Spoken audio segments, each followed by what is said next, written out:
अस्सलाम वालेकुम। अज मैं तहसील शाहकोट जिला ननकाना साहब ਜਿਹੜਾ ਪਹਿਲਾਂ ਜ਼ਿਲ੍ਹਾ ਸ਼ੇਖੂਪੁਰਾ ਦੇ ਵਿੱਚ ਪੈਂਦਾ ਸੀ। ਸ਼ਾਹਕੋਟ ਦੀ ਇੱਕ ਮਸ਼ਹੂਰ ਮਰੂਫ ਥਾਂ ਬਾਬਾ 9 ਲੱਖ ਹਜ਼ਾਰੀ ਉਹਨਾਂ ਦੇ ਨਾਂ ਤੋਂ ਮਰਗੂਬ ਹੈ ਪਹਾੜੀ ਜਿਹੜੀ ਸ਼ਾਹਕੋਟ ਸ਼ਹਿਰ ਦੇ ਬਿਲਕੁਲ ਕੰਢੇ ਦੇ ਉੱਤੇ ਆ, ਉੱਥੇ ਮੌਜੂਦ ਆ।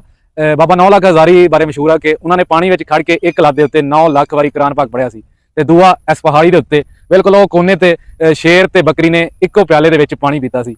ਤੇ ਅੱਜ ਦੋਵੇਂ ਥਾਵਾਂ ਤੁਹਾਨੂੰ ਵਿਖਾਵਾਂਗੇ ਤੇ ਨਾਲ ਦੀ ਨਾਲ ਬਾਬਾ 9 ਲੱਖ ਹਜ਼ਾਰੀ ਉਹ ਹਸਤੀ ਸੀ ਜਿਹਨੂੰ ਬਾਬੇ ਗੁਰੂ ਨਾਨਕ ਵੀ ਮੰਨਦੇ ਸੀ, ਆਪਣਾ ਪੀਰ ਮੰਨਦੇ ਸੀ। ਆਓ ਤੁਹਾਨੂੰ ਵਿਖਾਉਂਦੇ ਆ ਜਿੱਥੇ ਸ਼ੇਰ ਤੇ ਬੱਕਰੀ ਨੇ ਇਕੱਠਿਆਂ ਪਾਣੀ ਪੀਤਾ, ਜਿਸ ਪਿਆਲੇ ਦੇ ਵਿੱਚ ਆਂਦੇ ਉਹਨਾਂ ਦੇ ਪੈਰ ਵੀ ਲੱਗੇ ਹੋਏ ਉੱਤੇ। ਆਓ ਜੀ, ਪਹਾੜੀ ਦੀਆਂ ਪੌੜੀਆਂ ਸੀ ਚੜ੍ਹਨੀਆਂ ਸ਼ੁਰੂ ਕਰ ਦਿੱਤੀਆਂ ਨੇ। ਵੇਖਣ ਨੂੰ ਤਾਂ ਨਿੱਕੀ ਜਿਹੀ ਲੱਗਦੀ, ਬਿਲਕੁਲ ਐ ਟਿੱਬਾ ਨਹੀਂ ਹੁੰਦਾ ਜਿਵੇਂ।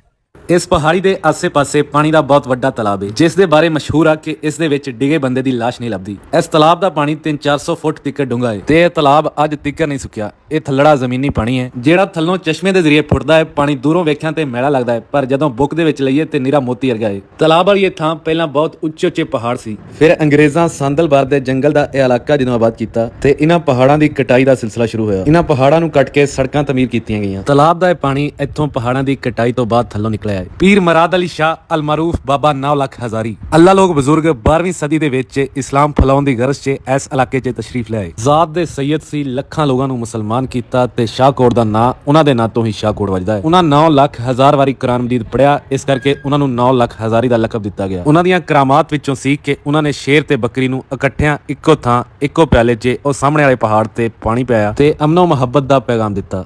ਹਜ਼ਾਰਾਂ ਲੋਕ ਉਸ ਥਾਂ ਨੂੰ ਵੇਖਣ ਵਾਸਤੇ ਆਉਂਦੇ ਨੇ। ਸ਼ੇਰ ਤੇ ਬੱਕਰੀ ਦੇ ਪੰਜਾਂ ਦੇ ਨਿਸ਼ਾਨ ਹਲੇ ਵੀ ਉੱਥੇ ਲੱਗੇ ਹੋਏ ਨੇ। ਆਓ ਤੁਹਾਨੂੰ ਵਿਖਾਉਂਦੇ ਹਾਂ। ਕਈਆਂ ਥਾਵਾਂ ਤੇ ਇਹ ਗੱਲ ਵੀ ਸੁਣਨ ਨੂੰ ਮਿਲਦੀ ਹੈ ਕਿ ਇਹ ਪਹਾੜ ਕਿਸੇ ਕਿਲੇ ਦੀ ਦੀਵਾਰ ਸੀ ਜਿਹੜਾ ਜ਼ਮੀਨ ਦੇ ਵਿੱਚ ਦਬ ਗਿਆ। ਬਾਬਾ ਗੁਰੂ ਨਾਨਕ ਦੇਵ ਜੀ ਵੀ ਬਾਬਾ 9 ਲੱਖ ਹਜ਼ਾਰੀ ਦੇ ਮੁਰੀਦ ਸੀ। ਸ਼ਾਮ ਦੇ ਵੇਲੇ ਇਹਨਾਂ ਪਹਾੜਾਂ ਤੋਂ ਸ਼ਾਹਕੋਟ ਸ਼ਹਿਰ ਦਾ ਨਜ਼ਾਰਾ ਵੇਖਣ ਵਾਲਾ ਹੁੰਦਾ ਹੈ। ਪਹਾੜ ਦੀ ਚੋਟੀ ਦੇ ਉੱਤੇ ਸੈਂਕੜੋ ਸਾਲ ਪੁਰਾਣਾ ਇੱਕ ਦਰਖਤ ਲੱਗਾ ਹੋਇਆ ਜਿਹੜਾ ਹਲੇ ਤੱਕ ਹਰਾ ਹੈ। ਲੋਕ ਇਹਨੂੰ ਟੱਲੀਆਂ ਦੀਆਂ ਗੰਢਾਂ ਬੰਨ ਕੇ ਮੰਨਤਾਂ ਮੁਰਾਦਾਂ ਮੰਗਦੇ ਨੇ। ਤੇ ਇਹ ਹੈ ਉੱਥਾਂ ਜਿੱਥੇ ਸ਼ੇਰ ਤੇ ਬੱਕਰੀ ਇਕੱਠਿਆਂ ਪਾਣੀ ਪੀਤਾ। ਉਰਲੇ ਪਾਸੇ ਸ਼ੇਰ ਦੇ ਪੈਰਾਂ ਦੇ ਨਿਸ਼ਾਨ ਨੇ, ਵਿਚਕਾਰੇ 'ਚ ਜਿੱਥੇ ਨੋਟ ਨਜ਼ਰ ਆ ਰਹੇ ਉਹ ਪਿਆਲਾ ਹੈ ਤੇ ਇਸ ਪਾਸੇ ਬੱਕਰੀ ਤੇ ਉਹਦੇ ਬੱਚਿਆਂ ਦੇ ਗੋਡਿਆਂ ਦੇ ਨਿਸ਼ਾਨ ਨੇ। ਬਾਬਾ 9 ਲੱਖ ਹਜ਼ਾਰੀ ਨੇ ਪਿਆਲੇ ਵਾਲੀ ਥਾਂ ਤੇ ਅੱਡੀ ਮਾਰੀ ਸੀ ਤੇ ਜਗ੍ਹਾ ਨਰਮ ਹੋ ਗਈ ਤੇ ਪਾਣੀ ਨਿਕਲ ਆਇਆ। ਤੇ ਇਹ ਸੈਯਦ ਮੁਰਾਦ ਅਲੀ ਸ਼ਾਹ ਉਰਫ ਬਾਬਾ 9 ਲੱਖ ਹਜ਼ਾਰੀ ਉਹਨਾਂ ਦਾ ਮਜ਼ਾਰ ਹੈ ਜਿੱਥੇ ਸਾਲਾਨਾ ਮੇਲਾ ਲੱਗਦਾ ਹੈ ਤੇ ਲੱਖਾਂ ਲੋਕ ਜ਼ਿਆਰਤ ਵਾਸਤੇ ਆਉਂਦੇ ਨੇ। ਬਜ਼ੁਰਗਾਂ ਦੇ ਦਰਬਾਰ ਦੇ ਨਾਲ ਹੀ ਉਹਨਾਂ ਦੇ ਇੱਕ ਮਰੀਦ ਦੀ ਕਬਰ ਵੀ ਹੈ ਜਿਹੜੀ 9 ਗਜ਼ ਲੰਬੀ ਹੈ।